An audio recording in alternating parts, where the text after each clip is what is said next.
আমার বন্ধুগণ, তাহলে আমি আলোচনা করছিলাম আল্লাহ রাব্বুল আলামিন বলেন যারা ঈমানদার তাদের অভিভাবক হচ্ছেন আল্লাহ। আর এই কথা করতে যাইয়া আমি সূরা হামিম সাজদার 30 নম্বর আয়াত তেলাওয়াত করেছি। আল্লাহ পাক বলেন ইন্নাল্লাযীনা ক্বালু, নিশ্চয় যারা বলল, কি বলল? রব্বুনা আল্লাহ, আমাদের রব হলো আল্লাহ। আল্লাহ বলে বান্দারে শুধু জবান দ্বারা বললেই হবে না, সুম্মাস্তাকামু, আমাকে রব বলার পরে এই রুবুবিয়তের উপর দাঁড়িয়ে থাকতে হবে। বাধা আসবে, বিপদ আসবে, মুসিবত আসবে, যারাই দাঁড়াই থাকতে পারবে তারাই হলো মুমিন। আওয়াজ দিয়া বলেন ঠিক কিনা? আজকে ভাবলাম আপনাদেরকে আমি একজন সাহাবীর কথা শোনাবো ইনশাআল্লাহ। বলেন ইনশাআল্লাহ। একজন সাহাবীর কথা শোনাবো। সাহাবীর ঈমান কেমন, সাহাবীর ঈমান কেমন।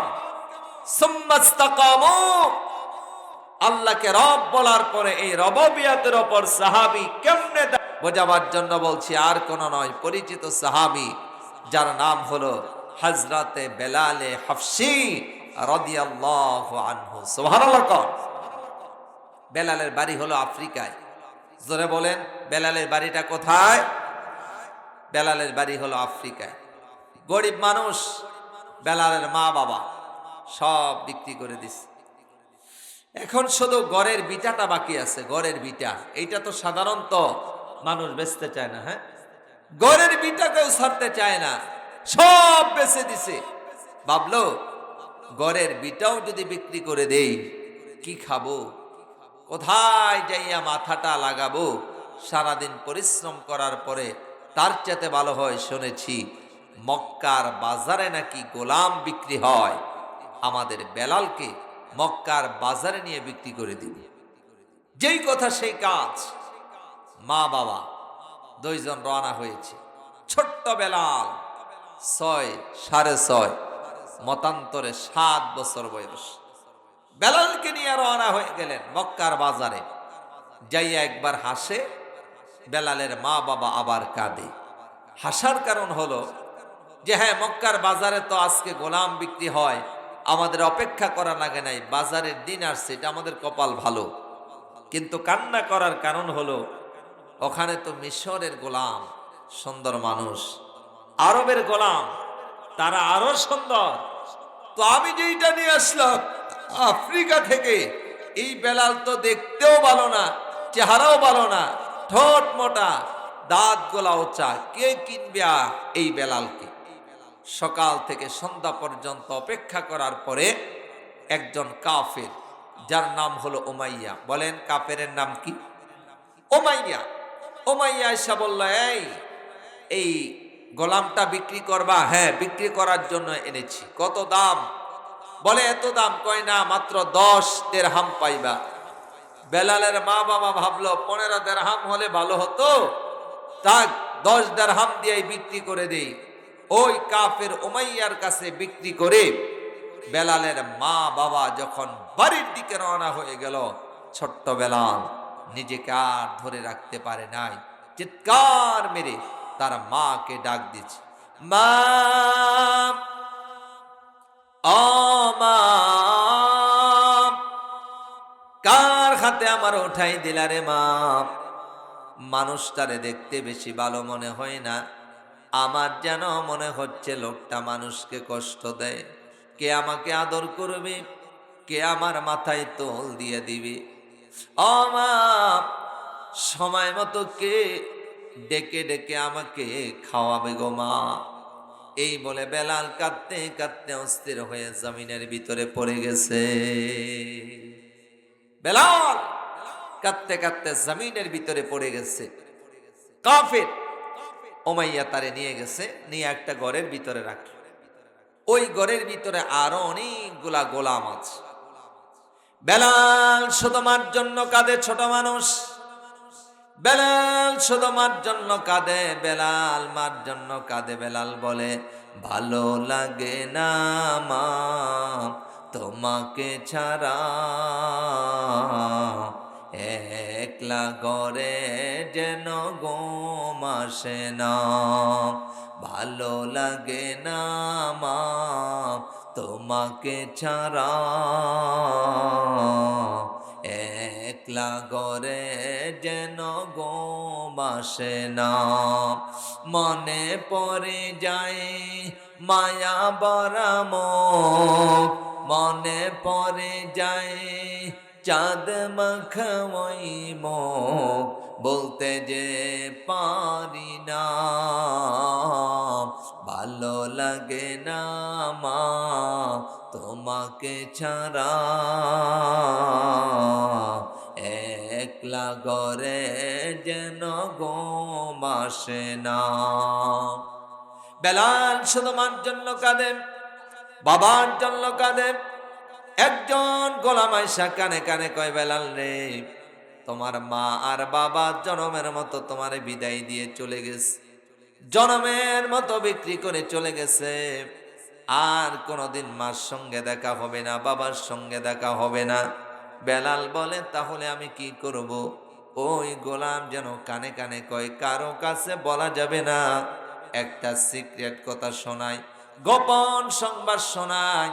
এই মক্কার জমিনে এমন একজন মানুষ আছে রে, যেই মানুষটা তোমার মার চাইতে তোমারে ভালোবাসবে, যেই মানুষটা তোমার বাবার চাইতে তোমারে ভালোবাসবে। বেলাল বলে, তার নামটা বলে দাও। ওই গোলাম ডাক দিয়ে কই, তিনি আর কেহ নয়, তিনি হলেন বিশ্বনবী মুহাম্মাদুর রাসূলুল্লাহ সাল্লাল্লাহু আলাইহি ওয়াসাল্লাম। চিৎকার মেরে বলেন না আল্লাহু আকবার। আমার বন্ধুগণ, বেলালের জীবনটা পড়ে দেখবেন, সুম্মাস্তাকামু, আল্লাহকে রব বলার পরে রববিয়াতের উপর সাহাবে কেরাম কেমনে দাঁড়িয়েছিলেন। বাধা এসেছে, বিপদ এসেছে, মুসিবত এসেছে, আল্লাহর কসম সামান্য পর্যন্ত তারা ইসলাম থেকে দূরে সরে যায় নাই। বোঝাবার জন্য বলছি, এবার যেন বেলাল আর মার কথা একবারের জন্য মনে করে না, বাবার জন্য মনে করে না। বেলাল বলেন, যেদিন আমার নবীর নাম সর্বপ্রথম আমি শুনেছি, ওই দিন আমি বেলাল আমার নবীর প্রেমে 100% পড়ে গেছি। বেলাল এখন থেকে আর মার কথা কয় না, বাবার কথা কয় না। বেলাল শুধু বলে, পরেন হৃদয়ে মোহাম্মদ, প্রেরণায় মোহাম্মদ, বেদনায় দামার শরণে মোহাম্মদ। আল্লাহু আকবার। বেলাল বলে, আমার কথা মনে পড়ে না, বাবার কথা মনে পড়ে না। সুম্মাস্তাকামু, আল্লাহকে রব বলার পরে কেমনে দাঁড়ায় থাকতে হয়। বেলাল বলে, এখন শুধু নবীর শানে আমি গুণ গান গাই। ছোট্ট করে বলে দিলাম, বেলালের জীবনীটা পড়ে দেখবেন। বেলাল বলেন, আমি ঘরে শুয়ে শুয়ে আমার নবীর শানে যখন গুণ গান গাইতেছিলাম গো, এমন সময় আমি স্বপ্ন দেখি, আমি ঘুমিয়ে পড়লাম, আমি স্বপ্ন দেখি, স্বপ্নের যুগে দেখি আমার নবীজি আমার ঘরে হাজির হয়ে গেছে। সুবহানাল্লাহ বলেন। আমার নবীজি আমার ঘরের ভিতরে হাজির হয়ে গেছে।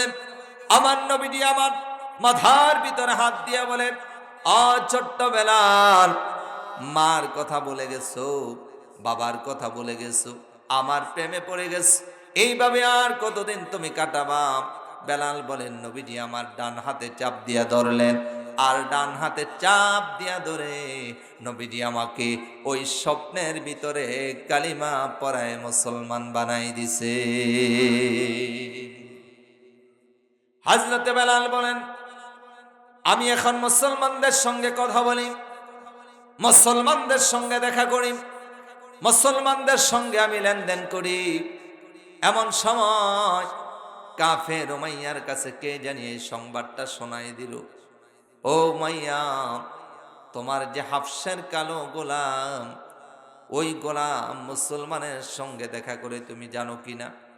উমাইয়া বলে, না, আমি জানি না। সন্ধ্যাবেলা বেলালকে ডাকা হলো, আর বলা হলো, বেলাল, শুনেছি তুমি নাকি মুসলমান হয়েছ, মুসলমানদের সঙ্গে লেনদেন করো। ও কিশোরগঞ্জের এলাকার মুসলমানেরা, বলেন তো, একটু জোরে আওয়াজ দিয়া বলেন তো, মুসলমান কি মিথ্যা বলে না সত্য বলে? আমাদের সমাজে ফতোয়া জারি হয়ে গেছে, আমাদের সমাজে ফতোয়া জারি হয়ে গেছে, মিথ্যা কথা বলে জান বাঁচান ফরজ। জোরে কর নাউজুবিল্লাহ। মিথ্যা কথা, বাজে কথা। একজন সাহাবীর জীবনে পাবেন না মিথ্যা কথা বলেছে। সাহাবায়ে কেরাম সত্যের জন্য জীবন দিয়েছে, তারপর একটা মিথ্যা কথা বলে নাই। আওয়াজ দিয়ে বলেন ঠিক কিনা? সত্যের জন্য জীবন দিয়েছে, একটা মিথ্যা বলে নাই। বেলালকে ডাকা হলো, বলো শুনেছি। আপনাদের কি মনে হয় মুসলমান সুম্মাস্তাকামু, আল্লাহকে রব বলার পরে রববিয়াতের উপর কিভাবে দাঁড়িয়ে থাকতে হয় বেলালের জীবনী থেকে শিক্ষা নেন। বেলাল বলে, আমার মনিব, আপনি তো আমাকে ক্রয় করে এনেছেন, আমি সকাল থেকে সন্ধ্যা পর্যন্ত আপনার কাজই করি, তবে আপনি যা শুনেছেন মহাসত্য। আমি বেলাল কালিমা পড়ে মুসলমান হয়ে গেছি। সুবহানাল্লাহ। এবার উমাইয়া বলে, তার পরিণতি কি জানো নি? বেলাল বলে, না জানা নাই। কয়, তাহলে কালিমা ছেড়ে দাও। কালিমা যদি ছেড়ে না দাও আমার হাত থেকে রেহাই পাবা না। এই ছোট্ট বেলাল কি বলে শোনেন। এই ছোট্ট বেলাল বলেন, যেই কালিমার মালা আমি গলায় পরেছি, এই কালিমার মালা আমি গলা থেকে খুলব না। এই কথা বলার সঙ্গে সঙ্গে বেলালকে হাত বাঁধা হলো, পা বাঁধা হলো। আমার বন্ধুগণ, আমার বাবাজিরা, ওই জানবের উত্তপ্ত বালুর উপর দিয়ে যে ঘোড়াগুলা চলে, এই ঘোড়ার পিছনের পায়ের সঙ্গে বেলালকে বাঁধা হলো। তারপরে ওই ওটকে দাবড়ানো হলো বা ঘোড়াকে দাবড়ানো হলো। বেলাল হাসরাইয়া হাসরাইয়া যায়, গা ছুলে যায়, তাজা রক্তগুলা জমিনের ভিতরে পড়ে। সন্ধ্যাবেলা ছেড়ে দিয়া বলে, বেলাল কালিমা ছেড়ে দাও, মুক্ত করে দিব। এই ছোট্ট বেলাল বলে, আমি জীবন দিব আল্লাহর কসম, তারপরও ঈমান দিব না। তাহলে আমার বন্ধুগণ, ঈমানের দাবিতে যারা সত্যবাদী, তারা জেল জুলুম ভয় পায় না। আপনারা দেখেছেন দীর্ঘ 17 বছর পর্যন্ত বাস্তব কথাগুলো তো বলতে হবে। আমরা যারা উলামায়ে কেরাম সত্য কথা বলতে পারি নাই, হক কথা বলতে পারি নাই, আমার বন্ধুগণ ইসলামের আসল কথাগুলো বলতে পারি নাই, জিহাদ শব্দটা মুখ দিয়ে নিতে পারি নাই, তারপরও একটু উচ্চ আওয়াজে যখন উলামায়ে কেরাম কথা বলেছে, অসংখ্য উলামায়ে কেরামকে জেলখানায় নেওয়া হয়েছে। হাতের ভিতরে আমার বন্ধুগণ হ্যান্ডকাপ পরানো হয়েছে, আমার বন্ধুগণ পায়ের ভিতরে ডান্ডা বেরি পরানো হয়েছে, কোমরের ভিতরে গরুর রশি বেঁধে টেনে টেনে আদালতের ভিতরে হাজির করা হয়েছে। আল্লাহর কসম, ওই উলামায়ে কেরাম যখন জেলখানা থেকে বাহির হয়েছে, আগের মতোই হক কথা বলেছে। একটা মুহূর্তের জন্য তাদের জবান বন্ধ রাখা যায় নাই। একটা মুহূর্তের জন্য হক কথা বন্ধ করে নাই।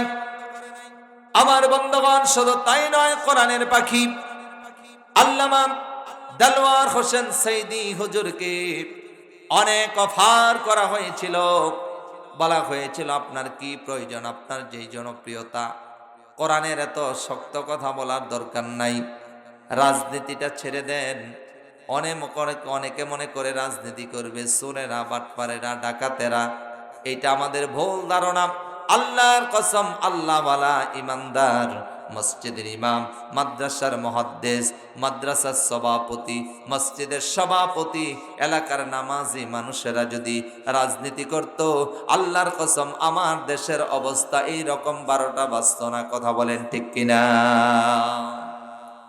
কিন্তু আমরা তখন হুজুর যখন দাঁড়ায়, কই আল্লাহ, হুজুরে বলে রাজনীতি করবে।